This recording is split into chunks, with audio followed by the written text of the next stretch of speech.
Fan of Thursday Night Football's Prime Vision, you're going to love this. NBA Prime Vision is here. Watch from above the rim angles and see the game how a point guard sees it. Plus real-time overlays and advanced data. NBA Prime Vision is live for the Cup semifinals and final. All right, and speaking of, here are the last four teams standing. We've got the Knicks and the Magic in the East, Thunder and the Spurs in the West. Both semifinals coming your way on Saturday, exclusively here on Prime. And our crew will be in Las Vegas to cover it all. And for much more on what to expect in the semis, we welcome back the Ringers, Zach Lowe, our guy. Zach, let's start in the East. Magic and Knicks, what are you looking forward to the most on Saturday? I mean, we got two teams who could absolutely win a conference that is wide open, that is ripe for the taking. The Knicks, they started the season in that group, and I think the Magic have played their way into that sort of inner circle of teams that could go to the finals out of the East. What happens in the finals for the Eastern Conference team, we'll talk about that later. It's not looking great. But in this game, the Knicks have been rolling since they went back to their starting five from last year with Josh Hart in, Mitchell Robinson out. And what teams used to do to contain that lineup is stick their big, bulky center on Josh Hart and dare him to shoot threes, put a wing on Karl Anthony Towns, chase him around the perimeter. And Josh Hart has played that scheme right out of existence. Jakob Poeltl last night in the quarterfinals, no shot. Josh Hart making threes, driving right around him. And if he continues to play like that, and maybe the Magic will try this in the semis too, this scheme becomes much harder to play and New York becomes much harder to guard. And so UD, I'm going to you with this. You're an Eastern Conference guy your whole career, and I couldn't resist asking you this question. Are the Knicks, the New York Knicks, now the favorite to come out of the East and make the finals? You tried to set me up there, Zach. You tried to set me up there. But, a little bit. They are very capable. With Jalen Brunson, they are very capable. I love Josh Hart. I love what he brings to that team. But I will not overlook the Detroit Pistons. I will not overlook the Detroit Pistons, what they've been able to do so far this year. And I will not overlook the fact that if game one goes a little different in Detroit, then that playoff series might go a little different last year when they played against New York. We all know how that went. So as good as New York is playing, and I am encouraged, I will not take away from Detroit and what they're able to do. So I'm looking at Detroit and New York, one of those two teams. And the Miami Heat still got a chance, just because I said so. Zach, I got an Orlando question. Give me your just high level. Like, I think they've looked better at times, but it's still just sort of up and down. I don't know what to feel about them. Desmond Bane was fantastic the other night. Where do you think they have to go to take that next step? Because this is a team that we thought could maybe be third in the East, and they just haven't been that yet. I think they could still get there. They've been, after that slow start where the offense looked stuck in mud, they kind of taken off. And to your point, Blake, they've taken off with either Paolo and now Franz hurt. They're playing these three-guard lineups where everything is just faster, the spacing is better, they're running teams off the court. They have these big guards who can defend up in position like Anthony Black and Jalen Suggs. And the next step is take all that formula that started when Paolo got hurt and is continuing now that Franz is hurt, and somehow make it work with the two of them together. How can they amplify each other, make each other better? How can they take some of what they've had in this time period and integrate it to when they're fully healthy? Because, look, their defense is back into the top 10, almost top 5, where it was the last few years. That's been their bread and butter. Their offense is good for the first time in a while because of how they're playing. If they can sustain that, look, the East is there for the taking. Someone's got to win this conference. Yeah, I certainly hope that the top dogs in the East continue to become a bit clearer. But over in the West for the NBA Cup, we have the Thunder and the Spurs. A lot of really exciting young talent in this one. What do you have your eye on?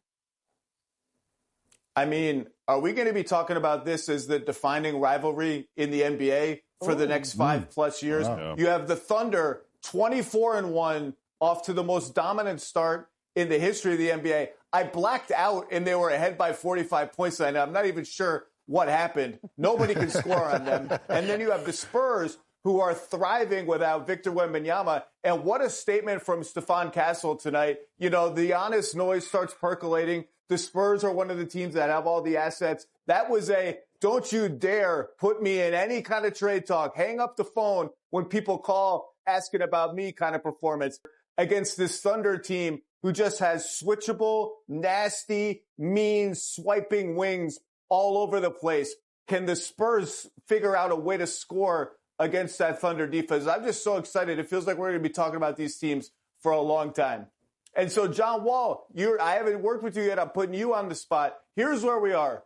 Here's how dominant the Thunder have been. They've had 30-point leads in a million games. Like, these games aren't even close. Have we reached the point where now, if someone asked you, would you take the Thunder to win the championship or the field to win the championship? The other 29 teams or Oklahoma City Thunder? Have we reached the point where the right answer is actually the singular Oklahoma City Thunder? For sure, 1,000%. I think no other 29 teams can beat the Thunder right now. I think they're on a pace to get to 70 wins. They're trying to win the Cup because they lost last year to the Bucks. The way their leader, SGA, is doing, A.J. Mitchell has played well for them. Jalen Williams didn't have to come back so early. So I think OKC is on pace to try to be the next team since the Warriors in 2017, 2018 to go back-to-back. And like SGA said, we're not worried about it. We're getting better day by day. They know how good they are. But as a commodity and as a team, they feel like nobody can beat them. Is everybody here taking the Thunder over the field? I am.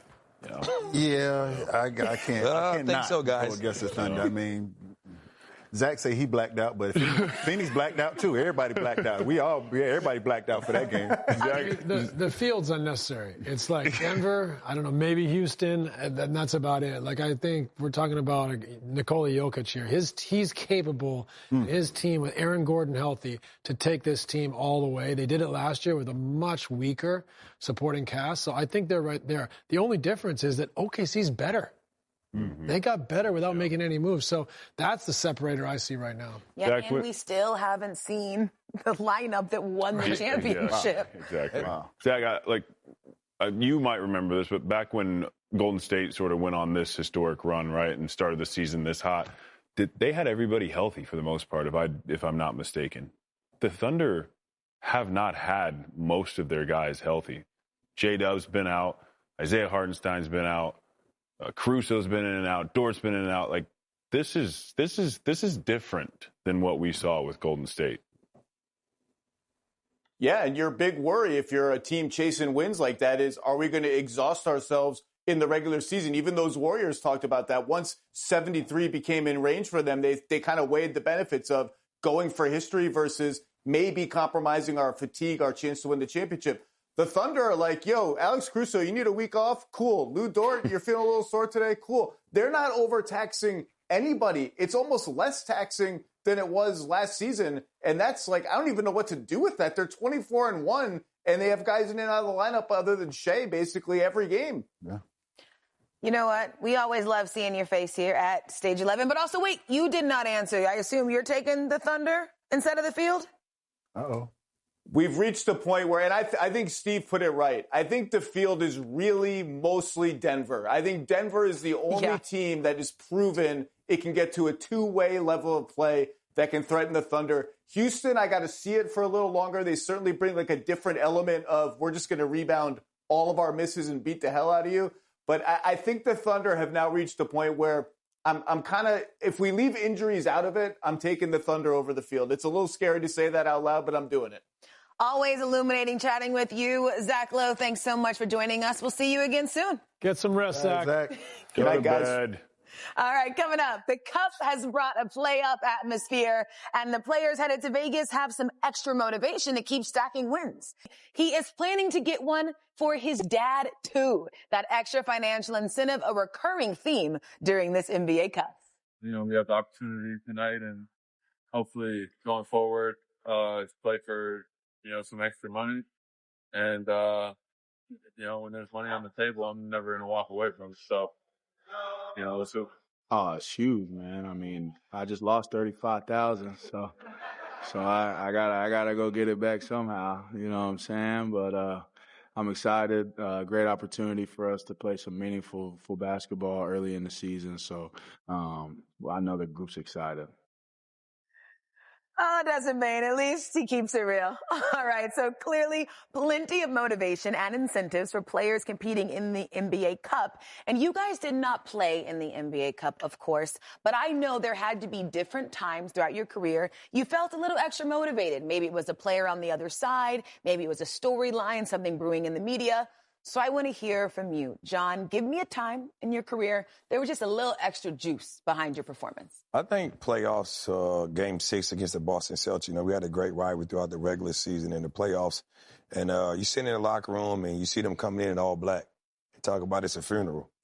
I was like, no, we can't do that. That made it personal for me because any other game, I'm always ready to play and get to it.